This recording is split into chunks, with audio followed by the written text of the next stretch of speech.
Hi everybody, it's Mrs. Garibaldi and I'm here with your May 4th reading lesson. So let's go ahead and get started. Today we're going to be reading a nonfiction text about octopuses. So we are going to go into Mayan, and this book is by Pebble Plus, and it's written by Elizabeth R. Johnson, and it is called Octopuses. And again, this is nonfiction, so as we read this book, let's maybe look for some of those nonfiction text features that we've been learning about. So captions, photographs, maybe some magnifications where they zoom in on something. So let's look for a few of those things during this book, and then at the end, we're going to ask some questions about the text, and we'll go back into the text to find the answers. So I want you listening very carefully, okay? All right, here we go. Octopuses by Elizabeth R. Johnson.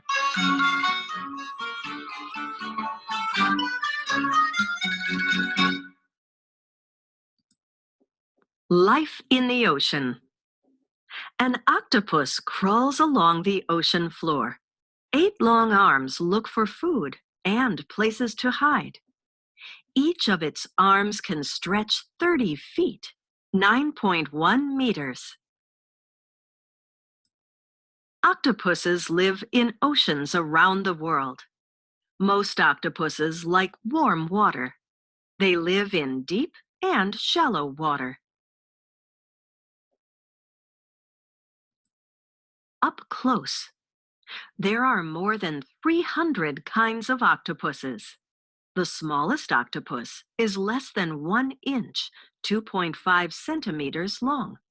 The biggest is 18 feet, 5.5 meters long.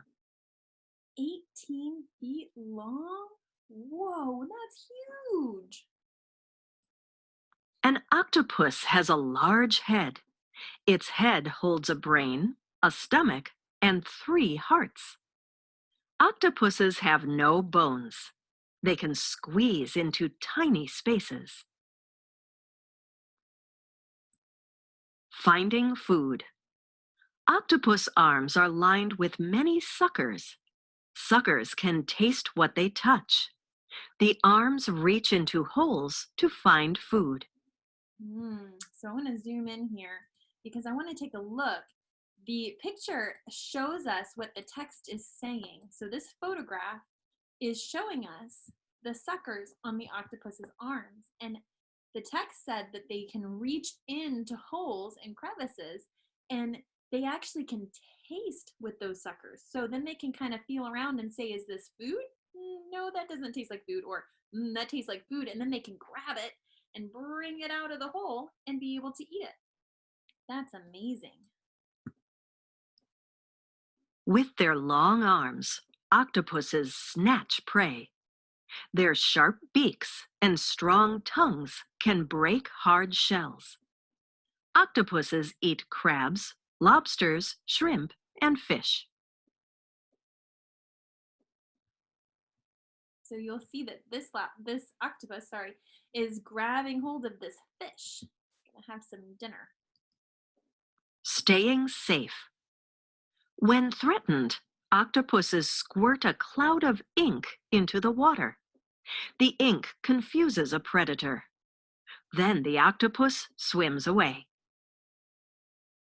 Wow, this is a really great photograph. I'm going to zoom in here so we can see the different parts here. So what this text is showing is the ink that the octopus has just released to kind of maybe fog up the water a little bit so that it's able to confuse the predator and is able to get away.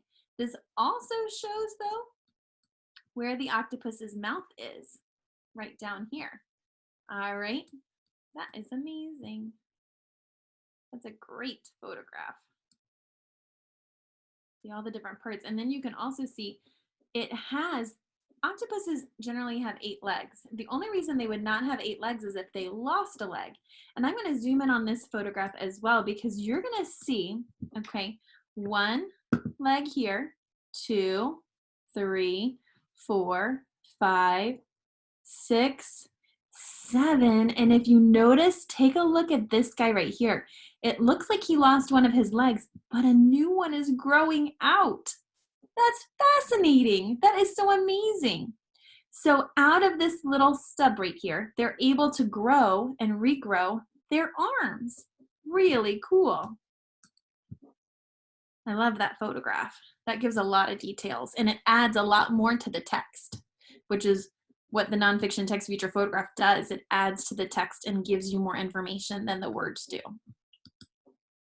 Octopuses can camouflage themselves. That means they change color to blend in with their surroundings. Predators have a hard time seeing them.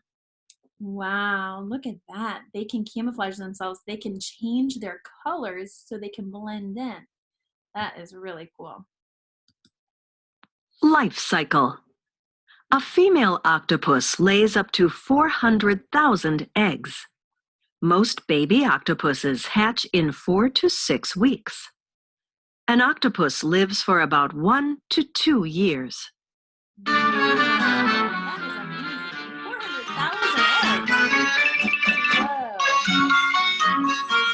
I'm going to pause it there because I want to look to see what other pages this book has. So you'll remember I've said before that when we do the read aloud piece for Mayan, it doesn't list all of the pages of that book. Those pages can be found over here, okay, in your tools.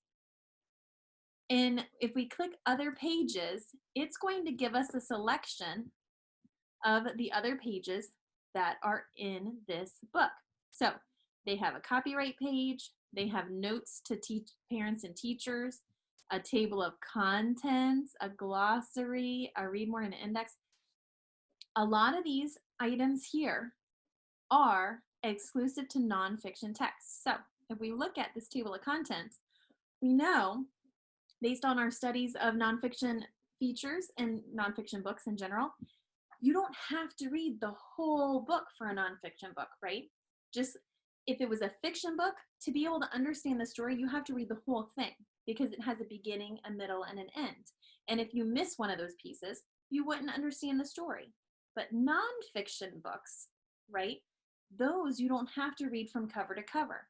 If you were doing research, you only have to read a portion of that. So this table of contents gives you the page numbers where you can find the different headings, okay? So if I was only looking to see how animals, if I was doing a research project on how animals stay safe, and I was going through different nonfiction books, I was looking just for that piece of how they stay safe. So I would just go to page 16 there, right? I could read page 16, see how octopuses stay safe, and then I could add that to my research, okay? The other thing that's really important for nonfiction books is glossaries. Glossaries give you vocabulary and definitions. So if you weren't sure maybe what camouflage meant, you can look in the glossary and read the definition, and that would then help you understand that word. So if we weren't really sure what it meant by beak, because when I think of beak, I think of a bird's beak, then I can read the definition here, and it's the horny projecting jaw of an animal. The octopus beak looks like a parrot's beak. So that gave us some more information, and that helped me visualize what an octopus's beak and mouth look like. Okay. Sometimes the books give you like a little blurb. Okay. And we've talked about what blurbs are. Blurbs are basically a short summary to tell the reader, or maybe parents or teachers, what the book is about. Okay. So that is all under the other pages. Some of the other tools that are in Mayan, because you guys are going to have access to Mayan all summer long. So I want you guys to get really familiar with the different things that you could do with it, because I want you to continue your reading on Mayan over the summer. But you can go into the A to Z dictionary. So if you did not know what a word was, you can type it in there and it can give you the definition, and then you wouldn't have to go to the glossary. Okay. Some of the other things are tools. You can highlight things in a text. Okay, you can circle things, you can pin them if you wanted to pin that page so that you would know to go back to it. There's a journal that you can write in, so if you want to do a response to that book, you can. There's also read a student, and so you can click your name, right? And your name actually would come up, and then you could record yourself. And then there's some other settings. So annotations and some other buttons. Okay, and you can actually speed up the audio speed for the book's reading, which is super cool. All right, so that is a little bit about octopuses and a little bit about Mayan. Some of the things that we learned today about octopuses are they are amazing creatures that can camouflage. Their suckers act as not only a grabber, but a taster, and they could taste food through their suckers. And they also regrow their arms. So I hope you enjoyed this nonfiction story about octopuses, and I hope to see you at our next live lesson. Have a great day.